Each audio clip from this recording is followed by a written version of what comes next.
নমস্কার বন্ধুরা, দিশারি উইথ ব্রুকলিনে আপনাদের সকলকে স্বাগত। আমরা ছোটবেলা থেকে দেখবেন যখন কোনো শুভ কাজে যাই তখন আমাদের বড়রা বা প্রিয়জনেরা আমাদেরকে সব সময় বলেন যে ভালো হবে, চিন্তা করো না, যা কিছু হবে ভালো হবে। আবার যখন আমরা কোনো বিপদে পড়ি তখনও কিন্তু আমাদের প্রিয়জনেরা আমাদের এই বলেই আমাদের ভরসা দেন যে মনের জোর রাখো, সব সময় মনের জোর রাখো। তাহলে দেখুন, চিরাচরিত কাল থেকে কিন্তু এই মনের উপর জোর দেওয়া হচ্ছে, মন বিষয়টার উপর জোর দেওয়া হচ্ছে। এই মনের জোর আমরা কথাটা কিন্তু মুখে বলি, কিন্তু আদৌ কি আমরা জানি যে এই মনের জোর কতটা, মন কতটা পাওয়ারফুল? আমরা কিন্তু অনেকেই সেটা জানি না, কিংবা জানলেও আমাদের নিজেদের ওপর সেটাকে প্রয়োগ করি না। যদি আমরা প্রয়োগ করতাম তাহলে কিন্তু আমাদের অনেক সমস্যার সমাধান আমরা নিজেরাই করতে পারি। এই মনের জোর বা শক্তিকে কাজে লাগিয়ে আমাদের চাওয়া পাওয়াগুলোকে কিভাবে বাস্তবে রূপান্তরিত করা যায় সেটাই আজকের আলোচনার বিষয়। আলোচনাটা শুরু করার আগে ছোট্ট করে একটু বলে নিই মন সম্বন্ধে দু একটা কথা। আমাদের মনের কিন্তু দুটো ভাগ আছে, একটা কনসাস মাইন্ড আর একটা সাবকনসাস মাইন্ড। কনসাস মাইন্ড মানে আমরা যা কিছু করছি, মানে হাঁটছি, চলছি, কাজ করছি, রান্না করছি, এগুলো কিন্তু কনসাস মাইন্ডের কাজ। কিন্তু সাবকনসাস মাইন্ড কিন্তু আমাদের সব সময় সক্রিয় থাকে। কনসাস মাইন্ড কিন্তু সবসময় সক্রিয় থাকে না। ধরুন আমরা যখন ঘুমিয়ে পড়ছি তখন কিন্তু কনসাস মাইন্ড সক্রিয় থাকে না। সাবকনসাস মাইন্ড সারা দিন কিন্তু সক্রিয় থাকে, কিন্তু সাবকনসাস মাইন্ড কখন বেশি শক্তিশালী হয় সেটাই আমাদেরকে জানতে হবে, আর সেই শক্তিটাকে আমাদের কাজে লাগাতে হবে। সাবকনসাস মাইন্ড নামের মধ্যেই কিন্তু আমাদের প্রশ্নের উত্তরটা লুকিয়ে আছে। সাবকনসাস অর্থাৎ অবচেতন মন। আমাদের কনসাস মাইন্ড যখন ইনঅ্যাক্টিভ হয়ে যায় তখন কিন্তু সাবকনসাস মাইন্ড অ্যাক্টিভ হয়। তাহলে সাবকনসাস মাইন্ড কখন অ্যাক্টিভ হয়? যখন রাত্রিবেলা আপনি ঘুমোতে যান, আপনি শুয়ে পড়েছেন, শুয়ে পড়ার পর যখন আপনার একটা ঘুম ঘুম ভাব আসছে, মানে ঘুমিয়ে পড়ার জাস্ট 5 মিনিট আগে কিন্তু আপনার এই সাবকনসাস মাইন্ডটা অ্যাক্টিভ হয়ে যাচ্ছে। আর ঘুমানোর সময় সাবকনসাস মাইন্ড অ্যাক্টিভ থাকে বলেই কিন্তু আমরা স্বপ্ন দেখি। আর এই সাবকনসাস মাইন্ডের পাওয়ার কিন্তু ভীষণ স্ট্রং। সাবকনসাস মাইন্ড নিয়ে অনেক রিসার্চ আগে হয়েছে, বর্তমানে হচ্ছে। তার মধ্যে একটা উল্লেখযোগ্য হচ্ছে প্লাসিবো এফেক্ট। এই প্লাসিবো এফেক্ট যেটাকে বলা হচ্ছে, সেখানে একই রোগে যারা ভুগছে সেরকম বেশ কিছু মানুষকে নিয়ে আসা হয়েছিল, তাদের দুটো ভাগে ভাগ করে দেওয়া হয়েছিল।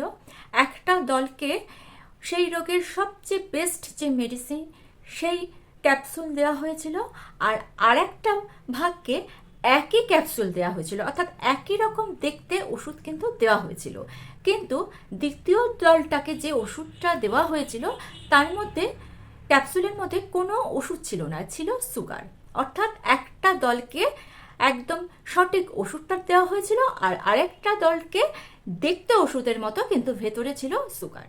দেখা গিয়েছিল দুটো দলই কিন্তু সুস্থ হয়ে গিয়েছে, দুটো দলেরই recovering level same, healing level same. তাহলে যে দলটা ওষুধ খেলো না সেই দলটা সুস্থ হলো কিভাবে? তাদেরকে সুস্থ করেছে তাদের চিন্তা শক্তি।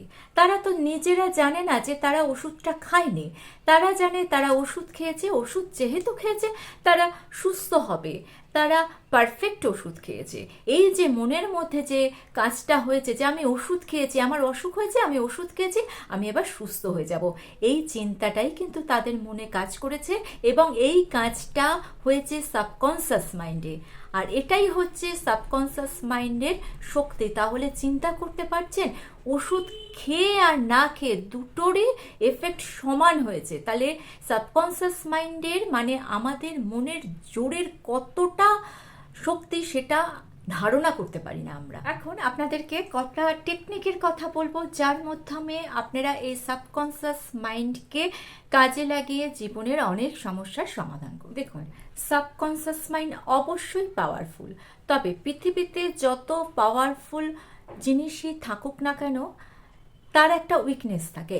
এই সাবকনসিয়াস মাইন্ডেরও কিন্তু একটা উইকনেস আছে, সেটা হচ্ছে সাবকনসিয়াস মাইন্ড কোনো কিছুর তফাৎ করতে পারে না, অর্থাৎ কোনটা রিয়েল আর কোনটা ফেক এই দুটোর তফাৎ কিন্তু সাবকনসিয়াস মাইন্ড করতে পারে না। সাবকনসিয়াস মাইন্ড সব কিছুকে রিয়েল ভাবে। আপনি যদি একটা ফেক ঘটনাও ভাবেন, সাবকনসিয়াস মাইন্ড কিন্তু সেটাকেও রিয়েল ভাবছে। তাই ঘুমোতে যাওয়ার 5 মিনিট আগে আপনি যেটা ভাবছেন সেটা আপনার কাছে শুধুমাত্র একটা ভাবনা, কিন্তু সাবকনসিয়াস মাইন্ডের কাছে একটা রিয়েল ঘটনা। সে ওই ঘটনাটাকে রিয়েল করার জন্য যা যা প্রসেসিং দরকার সেটা কিন্তু সে করার চেষ্টা করবে। তাহলে দেখুন, যদি আপনি নেগেটিভ ভাবনা ভাবেন, আপনি সারাদিন পজিটিভ ভাবনা ভাবছেন, কিন্তু ঘুমোতে যাওয়ার আগে যদি আপনি নেগেটিভ ভাবনা ভাবেন, তাহলে সাবকনসিয়াস মাইন্ড কিন্তু সেটাই ভাবতে শুরু করবে। অর্থাৎ আপনি আপনার নিজের সাবকনসিয়াস মাইন্ডকে সাজেশন দেবে যে আমার জীবনটাকে আমি নেগেটিভভাবে চালাবো, তাকে সিগন্যাল দেবেন যে কিভাবে নেগেটিভভাবে জীবনটাকে চালাতে হয়। তাহলে কি হলো, আপনার জীবনে যে ভালোগুলো হতে পারত সেই ভালোগুলোও কিন্তু হবে না, আপনি আপনার নিজের ক্ষতি নিজেই ডেকে। আর আমরা সব সময়তেই জানি এবং ভাবি যে না, সারাদিন আমাদের পজিটিভ ভাবতে হবে, সেই থেকে আমরা সারাদিন পজিটিভ ভাবলাম, কিন্তু আমাদের একটা অভ্যাস আছে, আমরা যখন ঘুমোতে যাই, বিছানায় শুয়ে পড়ি, তখন কিন্তু আমরা ভাবি না যে দিনের বেলায় যে কাজগুলো আমরা করেছি তার মধ্যে কতগুলো কাজে আমরা সাকসেস হয়েছি। আমরা কিন্তু সেগুলোই ভাবি যে কতগুলো কাজে আমরা আনসাকসেস হয়েছি, অর্থাৎ নেগেটিভ ভাবনাগুলোকে আমরা বেশি গুরুত্ব দিই। ঘুমোতে যাওয়ার আগে আপনি যদি ভাবেন যে আজকে আমি এই কাজটা আমার হলো না, আজকে আমাকে এ দুটো বাজে কথা বলেছে, এ আমার মনে দুঃখ দিয়েছে, আমার দ্বারা কিছুই হবে না, আমার জীবনে আর কিছুই হবে না, এই সব নেগেটিভ ভাবনাগুলো যদি আপনি ভাবেন, তাহলে সাবকনসিয়াস মাইন্ড এই নেগেটিভ ভাবনাগুলোকেই স্টোর করে নেবে। আর কি করবে, যখন সকালবেলা আপনি ঘুম থেকে উঠবেন, তখন আপনার কনসিয়াস মাইন্ডকে এই সব নেগেটিভ ভাবনাগুলোকে সেন্ড করবে।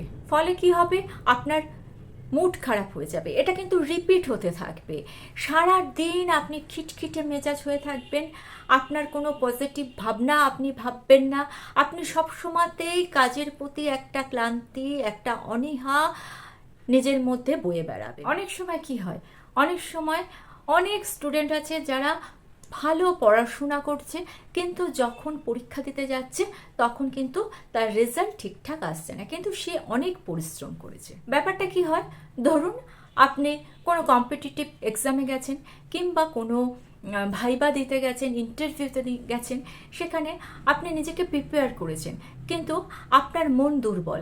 আপনি যদি আগের দিন রাতে এই ভাবনাগুলো ভাবেন যে আমি পারবো না, আমি এত গণ্যমান্য ব্যক্তি আসছে, এদের সামনে পারবো না, কিংবা ভাবেন যে এত এত লোক পরীক্ষা দিচ্ছে, আমি পারবো না, এই ভাবনা যদি ভাবেন, আপনি হাজার পরিশ্রম করলেও আপনি সেখানে শেষ হয়ে গেছেন। ফলে কি হবে, যখন আপনি ইন্টারভিউতে যাচ্ছেন, তখন ঠিক আপনার সাবকনসিয়াস মাইন্ড ঠিক ওই সময় আপনাকে এই নেগেটিভ ভাবনাটাকে চিন্তা করাবে। ঠিক আপনার ওই সময় মনে হবে আমি পারবো না। যেই আপনি পারবো না ভাববেন, সঙ্গে সঙ্গে আপনার অতীতের সব নাগুলো, সব নেগেটিভ বার্তাগুলো আপনার মাইন্ডে চলে আসবে, আপনি দুর্বল হয়ে পড়বেন, জানা জিনিসও আপনি পারবেন না। আপনার এটাই মনে হবে যে এত সোজা ছিল, তাহলে তখন আমার কি হয়েছিল, এটাই হয়েছিল। আপনি আপনার মনকে ঠিক ঠিক বার্তা দিতে পারেননি, তাই আপনি সব জেনেও কিন্তু অনেকের থেকে পিছিয়ে পড়লেন। যখন ঘুমোতে যাবেন, অর্থাৎ বিছানায় শুয়ে পড়বেন, সোজা হয়ে শুয়ে পড়ুন, তারপর 10 বার ডিপ ব্রিথ নিন। একটু গভীরভাবে ভাবুন যে এই বিশ্ব ব্রহ্মাণ্ডে যে ইচ্ছা শক্তি আছে, সেই ইচ্ছা শক্তিগুলো আপনার চারপাশে ঘুরছে। আপনার ব্রেন সেই ইচ্ছা শক্তিগুলোকে টেনে নিতে চাইছে, সেই ইচ্ছা শক্তিগুলো লাইটের আকারে আপনার চারপাশে কিন্তু ঘুরছে। আপনার ব্রেন সেই ইচ্ছা শক্তিটাকে টেনে নিচ্ছে। দেখবেন এই ভাবনাটা ভাবতে ভাবতে একটু ভাবুন, 5 মিনিট মতো ভাবতে ভাবতেই দেখবেন আপনার ব্রেনটা শান্ত হয়ে গিয়েছে।